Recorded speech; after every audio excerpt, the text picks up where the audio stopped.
আমি বিশ্বাস করি আমার রব সর্বপ্রথমে জিন এবং ফেরেশতা সৃষ্টি করেছিলেন।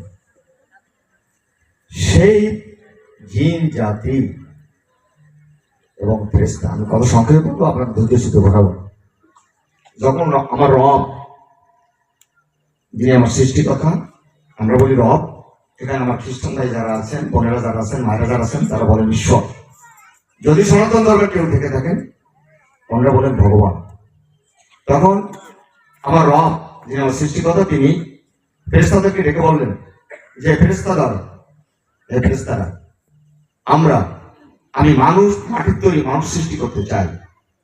তখন ফেরেশতারা বললেন যে হে আমার রব, আপনি পৃথিবীতে জিন জাতি সৃষ্টি করেছিলেন, জিনেরা নিজেরাই ঝামেলা করে বিভিন্ন ভাবেতে আপনার ঠাট্টা ভাষা সৃষ্টি করত।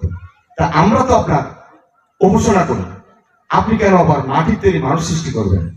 তখন আমার রব বললেন যে হে ফেরেশতারা, আমি যা জানি তোমরা তা জানো না। তখন আমার রব আমার ধর্মের যিনি আদি পিতা হযরত আদম আলাইহিস সালামকে মাটি দিয়ে সৃষ্টি করলেন। সৃষ্টি করার পরে ওই মাটি দিয়ে মাটির আকৃতি পাখি এবং অন্যান্য বস্তু সৃষ্টি করলেন এবং সমস্ত ফেরেশতাদেরকে ডাকলেন এবং আমাদের আদি পিতা আদম আলাইহিস সালামকে ডাকলেন। তখন মাটির আকৃতি জিনিসটা ধরে, এটা আমার এটা যেটা আছে এটা ধরে মনে করেন এইটাই এরকম একটা জিনিস, যে ফেরেশতারা এইটা কি? তখন ফেরেশতারা কাউ বলতে পারলো না, তারা কিন্তু হিমশিম খাচ্ছে, তারা কিন্তু কিছুই বলতে পারেনি।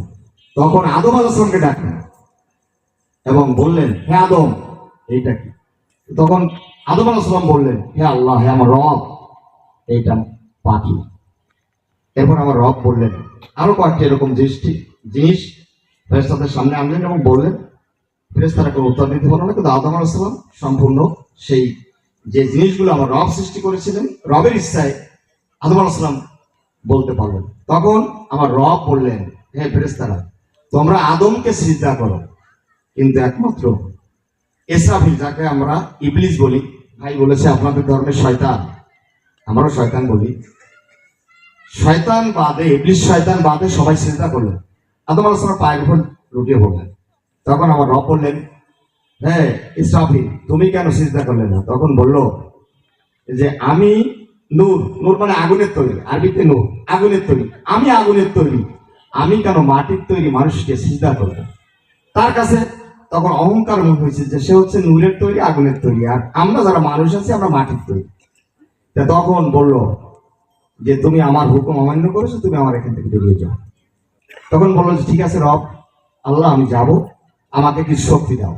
কি শক্তি? যতদিন পৃথিবী থাকবে এবং যত মানুষ থাকবে, এই মানুষের প্রত্যেকটা মানুষের রন্ধে রন্ধে ঢুকে তোমার যে নিয়ম, তোমার যে নীতি, তোমাকে প্রার্থনা করার জন্য ডাকার জন্য যে তুমি যে ব্যবস্থা করেছো, এই ব্যবস্থা যেন মানুষ ভুলে গিয়ে অন্য পথে থাকে, আমি যেন পৃথিবী যতদিন থাকে, মানুষ যতদিন থাকে, আমি যেন এটা করতে পারি। আমার রব বললো যাও, তোমাকে দিলাম।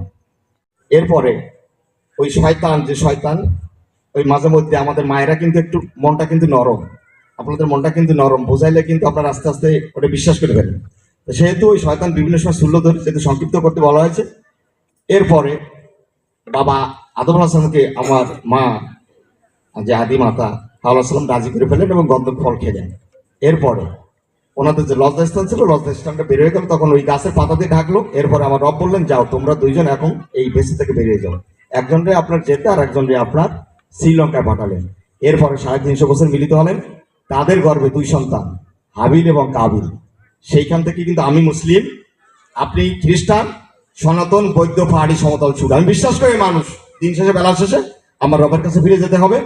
আপনারা আমার জন্য আশীর্বাদ করবেন, আমি যেন, যেহেতু মুসলিম, আমি যেন কোনো মানুষের মনে কষ্ট না দেয়, কোনো মানুষের সম্ভ্রম, কোনো মা বন্ধুর সম্ভ্রমে হানি না করি, কোনো মানুষকে আমি যেন কোনো অবস্থাতেই কোনো মানুষের কাছে আমি যেন অন্যায়ের কাছে মাথা নত না করি। আমি যেহেতু মুসলিম, আমি যখন মারা যাই তখন যেন একজন প্রকৃত মুসলিম এবং মুমিনে মারা যায়। আমি একটি রাজনৈতিক পরিবারের সন্তান, আমি রাজনীতি করে মানুষের সেবা করার জন্য আপনাদের মনের কোঠে আমার একটু জায়গা করে দিবেন। আমি যতদিন বেঁচে থাকি অবশ্যই ইনশাল্লাহ ইনশাল্লাহ ইনশাল্লাহ আপনাদের সেবায় নিয়োজিত থাকবো।